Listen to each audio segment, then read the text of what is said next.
मोक्षदा एकादशी मुक्तिदायिनी है, तो चलिए इस व्रत के साथ इस कथा का भी श्रवण करें। मोक्षदा एकादशी के बारे में एक बार धर्मराज युधिष्ठिर ने भगवान श्री कृष्ण से पूछा कि हे प्रभु, आप मार्गशीर्ष एकादशी के महत्व और उसका नाम बताइए और यह भी बताएं कि इसकी कथा क्या है, साथ ही इस दिन किस देवता की पूजा करनी चाहिए। तब भगवान श्री कृष्ण ने धर्मराज से कहा कि यह बहुत ही उत्तम प्रश्न है और इसके सुनने से आपका भी यश संसार में बढ़ेगा।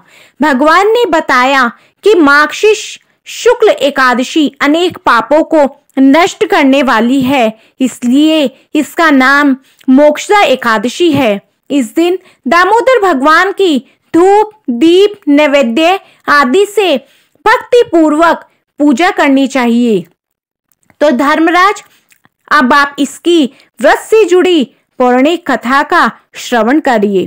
तब भगवान श्री कृष्ण बताते हैं कि एक समय गोकुल नगर में वैखानस नामक राजा राज करते थे और उनके राज्य में चारों वेदों के ज्ञाता ब्राह्मण रहते थे। वह राजा अपनी प्रजा का पुत्रवत पालन करता था। एक बार रात्रि में राजा ने स्वप्न में देखा कि उनके पिता नरक में हैं। जब राजा का सपना टूटा तो उसे बहुत ही अचरज हुआ कि उसके पिता नरक में कैसे हैं। सुबह होते ही राजा विद्वान ब्राह्मण के पास गए और अपने स्वप्न का कष्ट सुनाया। उन्होंने कहा, मैंने अपने पिता को नरक में कष्ट भोगते पाया है। उन्होंने मुझसे इस नरक से मुक्त कराने को कहा है। मैं यह सब देख बहुत ही बेचैन हूँ और दुखी भी हूँ। मेरा मन बहुत अशांत है। ये सारे सुख मुझे अब नगण्य लग रहे हैं। मुझे इस राज्य, धन, पुत्र, स्त्री, हाथी, घोड़े आदि में कुछ भी सुख प्रतीत नहीं हो रहा है। कृपा कर मुझे इस यातना से निकलने और पिता को नरक से मुक्त करने का उपाय बताएं। राजा ने कहा, हे ब्राह्मण देवता, इस दुख से मेरा तन मन जल रहा है। कृपा कर कोई तप, दान, व्रत आदि कोई उपाय बताएं जिससे मेरे पिता को नरक से मुक्ति मिल जाए। तब ब्राह्मण ने कहा, हे राजन, आप पर्वत ऋषि के आश्रम जाइए और उन्हीं से इसका उपाय पूछें। तब राजा तुरंत मुनि के आश्रम गए और देखा कि आश्रम में अनेक शांत चित्त योगी और मुनि तपस्या कर रहे हैं। उसी जगह पर्वत मुनि भी बैठे थे। राजा ने मुनि को साष्टांग दंडवत प्रणाम किया। राजा ने फिर मुनि से कहा कि महाराज, आपकी कृपा से मेरे राज्य में सब कुशल है, लेकिन मुझे एक कष्ट खाए जा रहा है। और राजा ने अपने स्वप्न की बात मुनि को सुनाई। पर्वत मुनि ने आंखें बंद कर सब ज्ञान कर आंखें खोली और बताया कि पूर्व जन्म में आपके पिता ने कामोत्तर होकर एक पत्नी को रति दी, किंतु सोत के कहने पर दूसरी पत्नी को ऋतुदान मांगने पर भी नहीं दिया।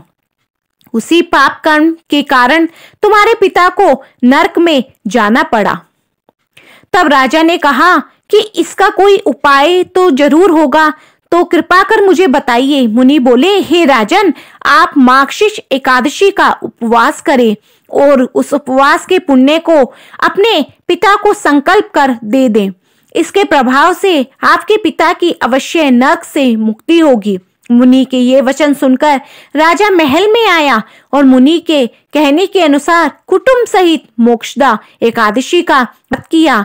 इसके उपवास का पुण्य उसने पिता को अर्पण कर दिया।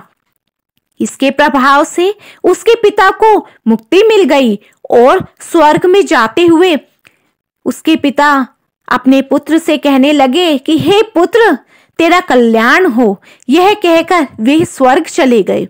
मार्गशीर्ष मास की शुक्ल पक्ष मोक्षदा एकादशी का जो भी व्यक्ति व्रत करता है, उसके समस्त पाप नष्ट हो जाते हैं। इस व्रत से बढ़कर मोक्ष देने वाला अन्य कोई भी व्रत नहीं है। इस कथा को पढ़ने या सुनने से वायपे यज्ञ का फल मिलता है। यह व्रत मोक्ष प्रदान कर चिंताहरण माना गया है। तो बोलो विष्णु भगवान की जय, मोक्षदा एकादशी की जय। तो फ्रेंड्स, आपको मेरी ये वीडियो पसंद आई है तो मेरी वीडियो को लाइक, शेयर एंड सब्सक्राइब जरूर कीजिए, ताकि आगे भी आपको मेरी ऐसी ही यूजफुल वीडियोस मिलती रहें। Thank you for watching. Bye.